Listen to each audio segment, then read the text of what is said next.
আৰু এটা এই মই যে কৈছোঁ মই বিৰাট পাহৰোঁ মানুহ এঘৰত থাকিব দিলে কথা এটা 3টা দিনহে থাকিলোঁ বিৰাট ইণ্টিমেচি হয় একদম ঘৰে আৰু গুচি আহিলোঁ তাৰ পৰা যোগাযোগ নাই আৰু মাজতে যদি মাত দিয়ে মোক ক'ৰবাত লগ পালে আপুনি আমাৰ তাত আছিল যে তেতিয়াতো মোৰ মনত নপৰে মোৰ ফেচটো কেনেকৈ মনত পৰিলে অলপ সময় তাৰমানে এই যে বহিছোঁ এনেকৈতো তাতো বহিছিলোঁ সেইকাৰণে আৰু এটা কথা আপুনি আগতে কেমেৰাত ওলোৱা নাই কি আছে মানে কিবা ভয় নে কিবা শংকা বা কিবা মনত কিবা আছে নেকি মানে কেমেৰা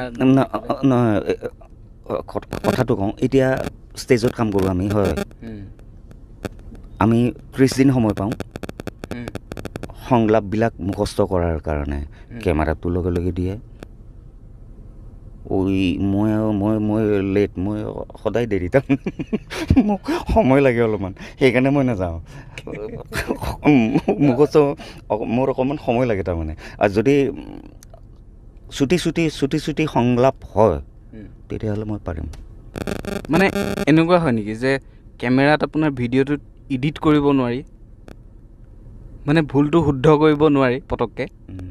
ইয়াত ভুলটো শুদ্ধ কৰিব পাৰি এবাৰ যদি ভুল হৈছে এবাৰ যদি ভুল হ'ল এই যাওঁ এইখিনি আৰু কৰ তাততো নহ'ব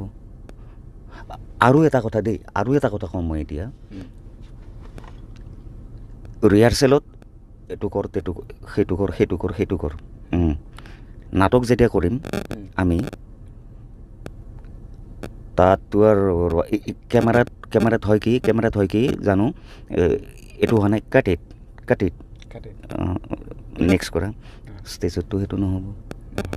যেতিয়া প্লে কৰি থাকিম সেইটোতো নহ'ব কৰিলে কৰিবই লাগিব এইটো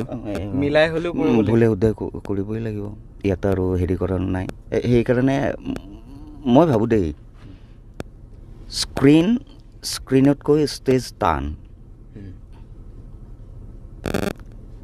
স্ক্ৰীণত কাম কৰিলে ভুল হৈছে কাটি দিছে চাওঁ আৰু কৰা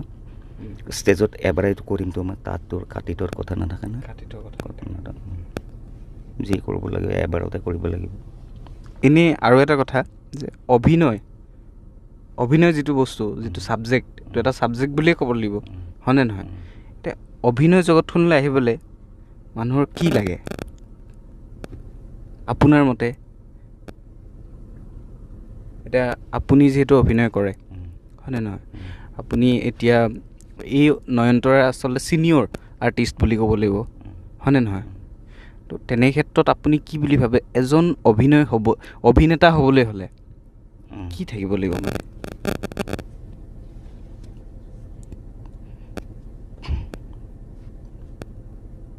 সেইটো একদম বুকুৰ পৰা কওক হৃদয়ৰ পৰা মানে শব্দটো লাগিবই মাতটো লাগিব মাতটো নহ'ব নহয় ইয়াতে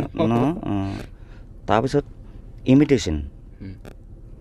লোকক চাই পেলাই মোক হেমন্ত দত্ত ছাৰ যে আছে লেখক তেখেতে মোক কৈছিল বাপন তই এটা কাম কৰিবি এখন মোনা ৰাখিবি হেৰি এনেই কল্পনাৰ মোনা এখন ৰাখিবি তই য'তে ত'তে অহা যোৱা কৰি থাকিবি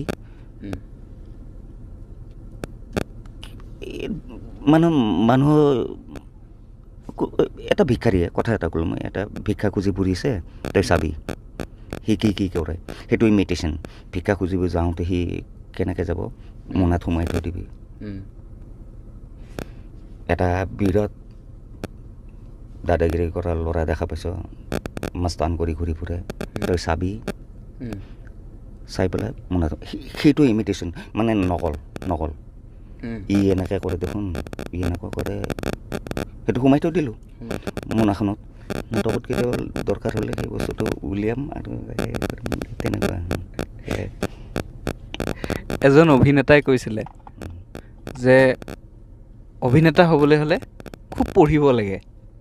মানে ষ্টাডিটো লাগে মানে অধ্যয়ন কৰিব লাগে অলপ, এইটোৰ ওপৰত কি ক'ব আপুনি? অধ্যয়ন মানে হেৰি নাটকৰ অধ্যয়ন, নিজৰ ডাইলগখিনি অধ্যয়ন না বেলেগ কিবা কিবি আৰু? মানে এনেকুৱা হয়, কিছুমান গল্প পঢ়িব লাগে, মানে কিছুমান কেৰেক্টাৰৰ ওপৰত এটা জ্ঞান থাকিব লাগে, মানে কোনটো কেৰেক্টাৰ কেনেকৈ হ'ব, কি হ'ব, তাত আচলতে কেনেকৈ বডি লেংগুৱেজৰ কথা থাকে কিছুমান। মই যে ক'লোঁ যে এই যে মই ভিক্ষাৰীটোৱেই কথা ক'লোঁ, তাৰোতো বডি লেংগুৱেজ আছে না, মই গোটেইখিনি ইনভিটেশ্যন তাতে সোমাইছোঁ। বেলেগেও পঢ়াৰ দৰকাৰ মোৰ বোধেৰে নাই যেন পাওঁ মই। মানে মানুহ পঢ়িলেই হ'ল, মানুহ লাগে। এনেই এনেকৈ এইটো এনেকৈ সেইটো নহয়, চকুৰে মগজৰে বস্তুটো পাব লাগিব, সেইটোৱে। শেষত এটা কথা, নতুনকৈ আকৌ নাটকখিনি সাল সলনি কৰা হৈছে, আৰু সেই সাল সলনি কৰাৰ পিছত আমাৰ বাপন দাই যিটো কেৰেক্টাৰ কৰিব,